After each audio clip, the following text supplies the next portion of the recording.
Mathe, a Mozambican national, was convicted of 64 charges including rape, attempted murder, robbery and theft.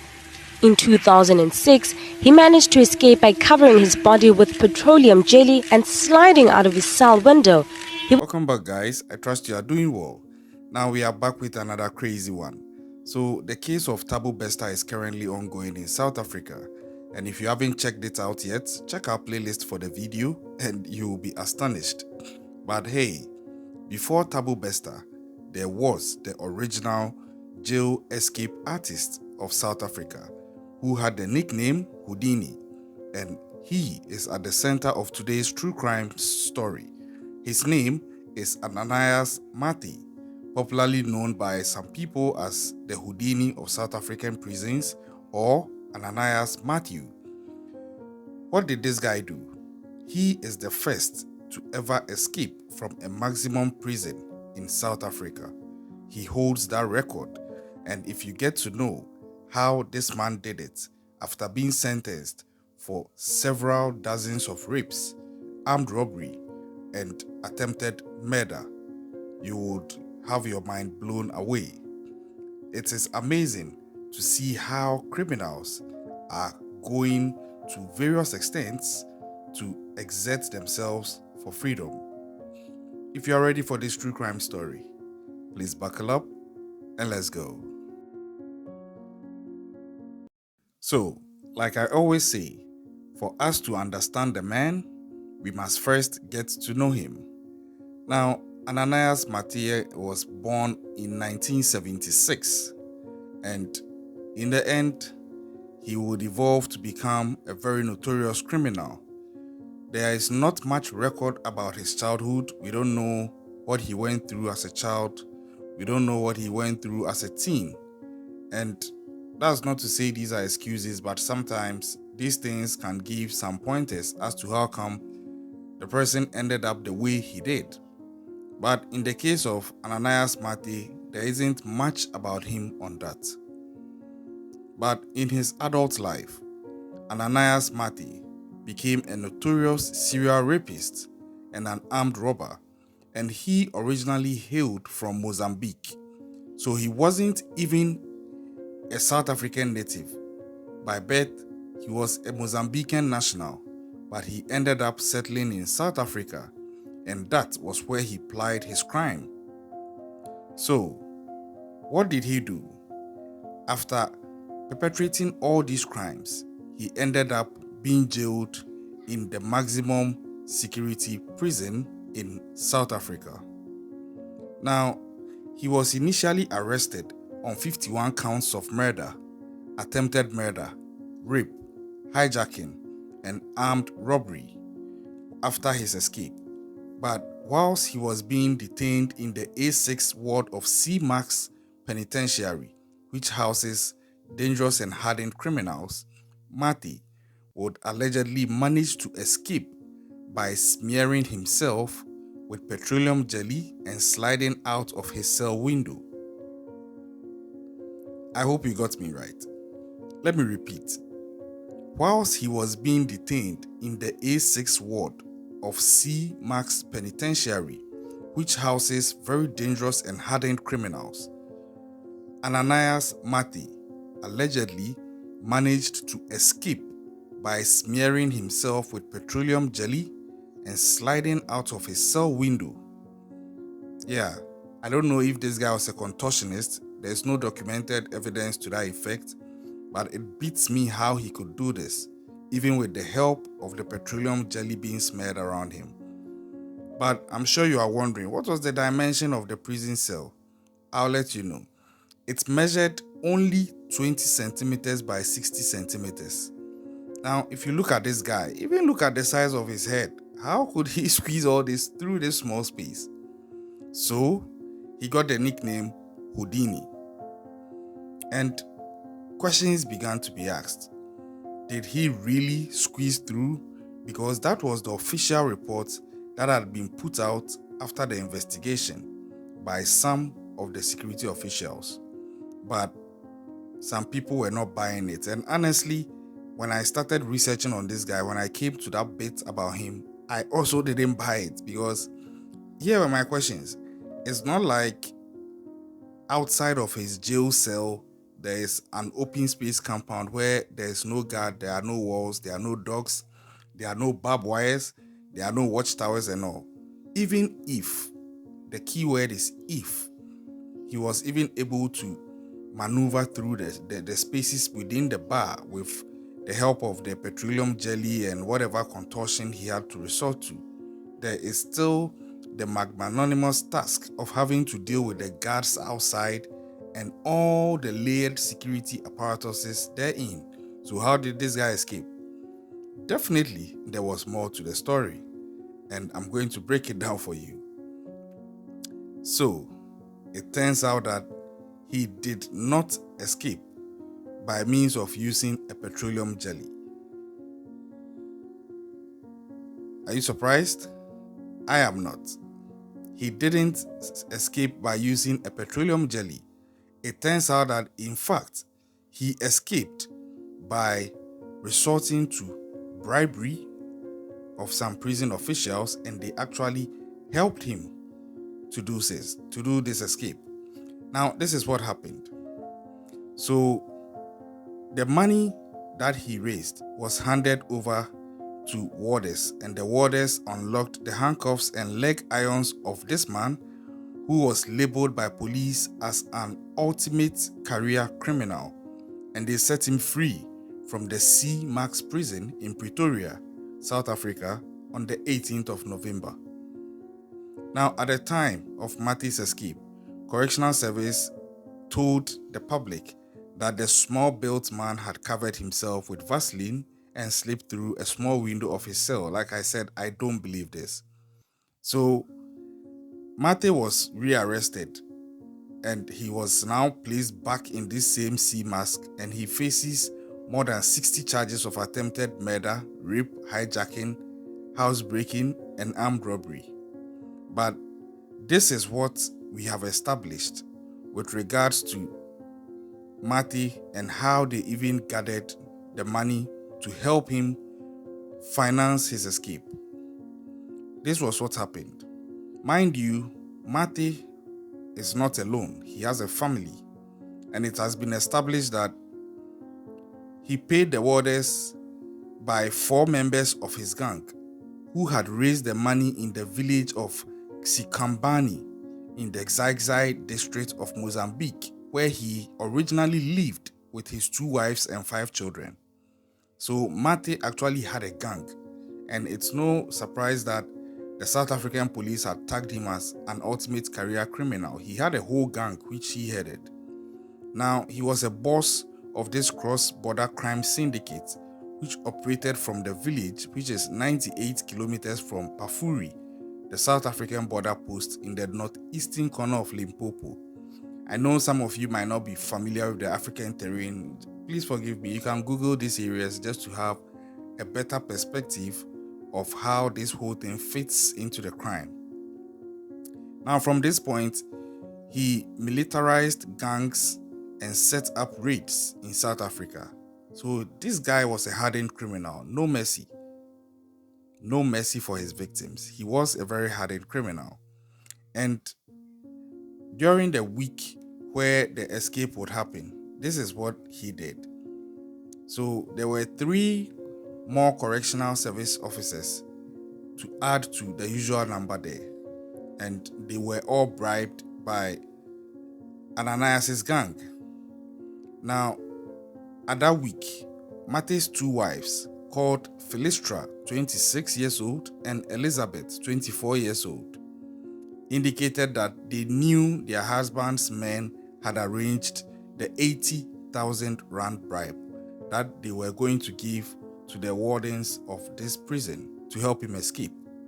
3 days from that point, they were back and said that Mathe would soon be home on a bus from Johannesburg. But Mathe was unable to catch that bus because all border posts had been alerted and there was a massive police manhunt to find him. So the plan was not going as originally expected. Now, in that week, the woman said that members of his gang had again organized money and had left the village on Thursday for Pretoria so that they could pay another bribe to get him out of jail for the third time after he had been arrested. And don't forget, he has a prior history of escaping from a previous jail he was in. And that's how come he was brought to this C-Max prison, which until his escape was thought to be unescapable. So at this point in time, they were just now waiting for a call that would tell them that their husband was free. So you see how this whole thing went. So it turns out that Mathe, who was first arrested in January 2005 after allegedly shooting and injuring a traffic officer, also bribed his way out of a high security cell at the Joburg Central Prison. On that occasion, his gang members had paid a policeman 15,000 rand to enable Mathe to break out. An investigation into this escape was still not completed. Sometimes I wonder how come investigations into things like this take so long here in Africa, but it's unfortunate, and that's the system we find ourselves in. Not to paint it black, but I think that security agencies should function well and not end up having some of their officials taking bribes just to let dangerous criminals like this escape. Because what bothers me most is when people like this escape from prison, they will not go harassing or attacking security officials. They come back to the innocent and sometimes vulnerable citizens and they go and terrorize them, all because a greedy security official decided to take some cash. That is stupid, and I think it's so unfair, but that is what happened in this case. Now, after walking out of the Joburg Central, Mathe went on a 9-month reign of terror through Gauteng, Limpopo, Northwest, and the Free State. So you see what I said. You can imagine what went into the terror. He was doing all sorts of things, and none of these victims were security officers. So I think that the security officers who are culpable in taking his bribe actually failed the state, and even the establishment within which these culprits were also to an extent failed the citizens, because how were these guys able to get into the service in the first place? But well, people change. To be fair to them, people change whilst they are doing good. So maybe we can pardon them on that. But for the culprits who took the bribe, they should bow their heads in shame. Because I don't see why your selfish greed would lead you to release such a hardened criminal back into the society just because you took a bribe. Now, during this crime spree, Ananias Mathe ended up raping 7 women in homes in Parkview and Sandton in Gauteng, Gassenfein, Tshwane, and Edenville on the East Rand. So these are all suburbs of South Africa. And see what I'm saying? After he was released, he ended up raping 7 women. If you know somebody who has been raped before, you can appreciate the trauma the person goes through for the rest of their lives. Not to talk of the pain suffered by the person's loved ones around the person. And if these 7 women are having to suffer this just because somebody took a bribe and released a criminal, I think these security officials need to be dealt with by the full rigors of the law and face the stiffest sanctions possible. Now, it didn't end there. After these 7 rapes also, in an attack in Parkview, he shot a woman as he walked through the door of her home. He once cut the pants of a woman he had tried to rape, but she and a friend escaped and locked themselves in a room. Mathe poisoned the dogs of his victims by spiking corned beef with a pesticide called Audicap. He then broke into their homes. He hit one house after another in the same suburb night after night, terrorizing inhabitants and stealing cars, motorbikes, quad bikes, cell phones, laptops, and televisions. On 3 consecutive nights during a crime spree in Limpopo, he tormented residents of Tabazimbi, where he broke into 28 homes. Man, and to think that he got the chance to do all this because somebody took a bribe. That's a shame. That's a shame. Now, the senior superintendent at the time, Andre Neatlin, who has been on Mathe's trail, said he was very, very happy that the elusive criminal had at last been caught. I quote, he said that he has really terrorized people across the country. We saw the damage he did, the pain he caused. And Mathe's life's ambition is the best criminal possible, or to be the best criminal possible. So for a man who has set out with this life ambition, you can imagine whatever atrocity he dishes out, he feels he can still do worse or better next time. Mathe also works for some of South Africa's most wanted syndicate leaders who are sitting in Mozambique and are untouchable. He indicated that Mathe's country, that's Mozambique, and their constitution prevented the extradition of any of its citizens. So apparently there are crime lords sitting in Mozambique and directing crime traffic in South Africa. And this Ananias Mathe was one of their key pieces on the crime chessboard. So if you have been able to arrest and convict and sentence such a man, why should South African police officers or prison wardens take a bribe and release him to go back and terrorize their own South African people? Come on. Was it worth it? Come on. Now, the charges of attempted murder that Mathe faces were in connection with allegations of shooting a traffic officer, shooting at a woman who fought back when he tried to rape her, and for shooting a man who had tried to prevent him from raping his wife. Now, in Gauteng, he attacked residents in Alberton and Edenvale and Roodeport on the West Road.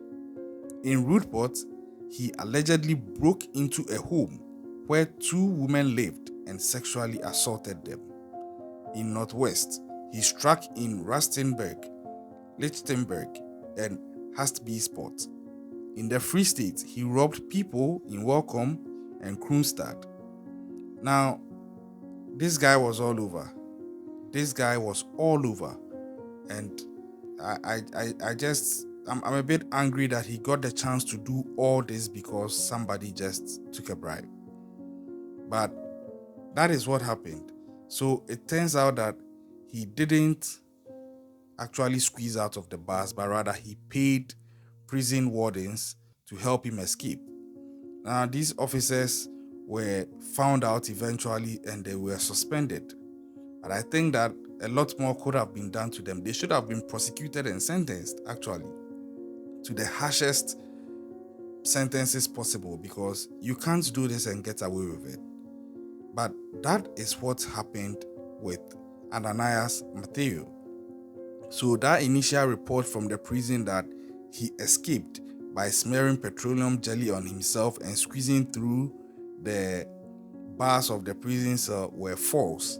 And I'm not surprised it came from them, because some of them had actually taken a bribe and helped him escape. So they would want to lie in such a report. Now, after the last escape, which he did in this manner, he ended up being arrested finally, because unknown to him, a car that he had hijacked had actually had a tracker, and the police were following this car until they got to where he was, and then a chase ensued in which he was shot twice in the leg and also took a bullet in the butt. And I think that's for good measure for all the things that he's done to people. Not to say I'm condoning to violence, but in some cases I think this was deserved. And then they arrested him. And upon his final arrest, during the trial, he was found guilty of 67 of the 71 charges leveled against him. These charges included rape, attempted murder, robbery, and theft, and he was sentenced to 54 years imprisonment with a minimum of 43 years. Aside that, 6 prison wardens linked to his latest escape were dismissed. I feel the dismissal was not enough. They should have been prosecuted and jailed, because they should even know better. Every crime that he committed after they enabled him to escape should have had the charges on those crimes leveled against them too, because if not for their enabling environment for him to escape, he couldn't have had access to do all those things. That's my point of view. Let me know what you think in the comment section. And I don't know if I should say fortunately or unfortunately, but Ananias Mathe died in the King Edward IV Hospital on the 27th of December 2016 after his health deteriorated. He reportedly suffered from constipation and urinary retention. I wouldn't be surprised if he actually had some STDs, I don't know, because of all the rapes that he had been committing. But I don't know if I should say fortunately or unfortunately that he passed. But I think that sometimes God has his own way of solving the problems on this earth, and maybe his death was one of them. I'm just saying. His family was since allowed to come and take his body for burial. Now, that is the case of Ananias Mathe, or Ananias Matthew, as some chose to call him. And he is the godfather of prison escape in South Africa.